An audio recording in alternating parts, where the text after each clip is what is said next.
चलिए सबसे पहले निफ्टी को देख लेते हैं। जैसा कि मैंने काफी पहले एक वीडियो में बोला था कि ये ऊपर जो जा रहा है तो ये सिर्फ करेक्शन है। करेक्शन का राइज है, ना कि कोई अप ट्रेंड है। तो आने वाले टाइम में भी यही होने वाला है कि कोई किसी भी तरह का अभी अप ट्रेंड तो स्टार्ट नहीं हो रहा है। बट हाँ, दो चीज हो सकता है, दो चीज होने के चांसेस थे। एक तो ये कि मार्केट साइडवेज होगा या तो फिर नीचे की तरफ शुरू करेगा। तो आने वाले दिनों में हो सकता है, ज्यादातर चांसेस है कि ये नीचे की तरफ भी शुरू कर सकता है। अब दो इसमें चीजें होने का चांसेस है आने वाले टाइम में। तो या तो फिर अब इसने 25,000 के लेवल को ब्रेक कर दिया, तो इस लेवल को इसने ब्रेक किया है तो काफी इंपॉर्टेंट इसके लिए ये सपोर्ट बना हुआ था, और इसको इसने ब्रेक किया। तो इसके आने वाले दिनों में हो सकता है कि ये अब 24,000 के आसपास तक ये आने का कोशिश कर सकता है। या तो फिर दूसरा, अगर ये यहाँ पे सस्टेन नहीं करता, मंडे ट्यूसडे को अगर ये यहाँ पे होल्ड कर देता है और उसके बाद फिर से ये गिरता है या फिर डायरेक्टली भी गिरता है, तो फिर ये यहाँ तक आएगा 24,000 तक। अदरवाइज अगर ये यहाँ पे सीधा ऊपर चला जाएगा, गैप अप हो जाए, सस्टेन नहीं किया 25,000 के ऊपर, 25,000 के नीचे अगर ये सस्टेन नहीं करता है, तो फिर चांसेस है कि थोड़ा सा ये ऊपर जाए। दो चांसेस है, ऊपर जाके भी नीचे आ सकता है, एक बार ये अपने ऑल टाइम हाई को ब्रेक करे 26,000 को, और उसके बाद फिर तेजी से नीचे आ सकता है। या तो दूसरा चांसेस है कि यहाँ से ये नीचे आना शुरू कर देगा। इस चीज के चांसेस ज्यादा है, क्योंकि अब काफी टाइम बीत चुका है।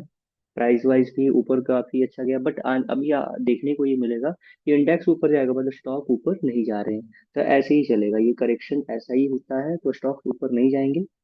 और हो सकता है, ज्यादा चांसेस यही है कि मार्केट अब हमें नीचे की तरफ का मूव कभी भी दिखा सकता है।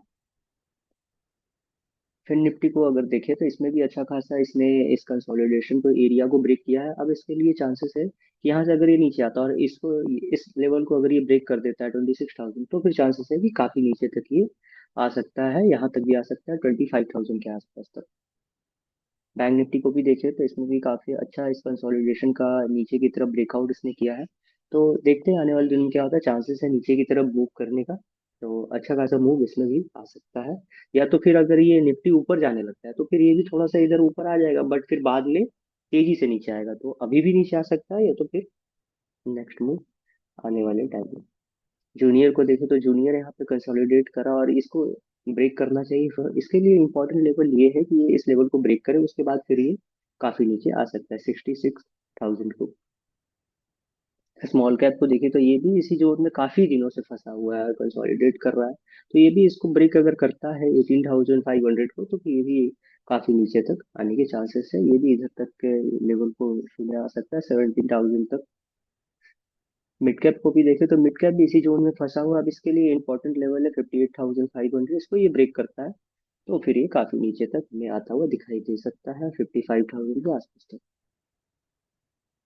निफ्टी 500 को देखो तो ये भी काफी टाइम से इसी जोन में कंसोलिडेट कर रहा है, और इसमें कैंडल भी अच्छा है। तो देखते हैं आने वाले टाइम में ब्रेक करेगा और उसके बाद फिर ये भी नीचे की तरफ आना शुरू कर सकता है। या तो फिर सारे इंडेक्सेस के लिए सेम ही व्यू है कि अगर ऊपर जाता हुआ दिखता है तो हो सकता है एक बार हाई थोड़ा सा ऊपर जाए और उसके बाद फिर वहां से तेजी से नीचे आना शुरू कर दे। तो देखते हैं आने वाले दिनों में क्या होता है।